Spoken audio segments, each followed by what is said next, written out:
Haji Halim ditahan, jadi tersangka korupsi pengadaan tanah tol Betung Tempino.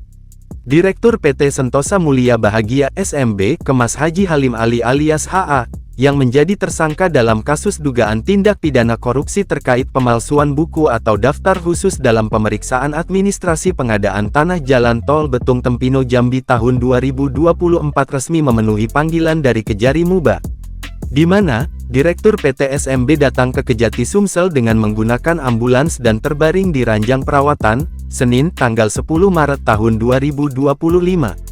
Kasih Pidana Umum Pidum Kejari Muba, Armien Ramdhani SHMH, membenarkan bahwa HA telah memenuhi panggilan sebagai tersangka dalam kasus ini.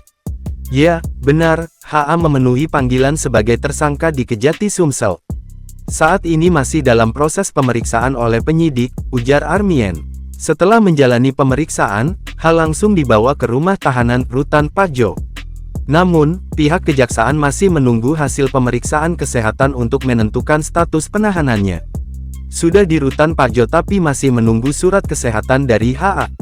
Mengenai kemungkinan adanya permohonan penangguhan penahanan dari pihak tersangka, pihaknya mengaku belum bisa memberikan kepastian, karena belum ada dari pihak pengacara, ungkapnya.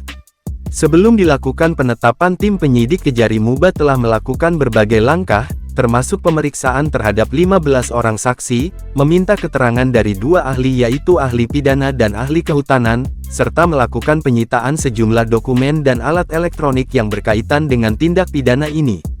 Bermula dari laporan dari masyarakat ada pembangunan proyek strategis nasional PSN Tol Palembang Jambi.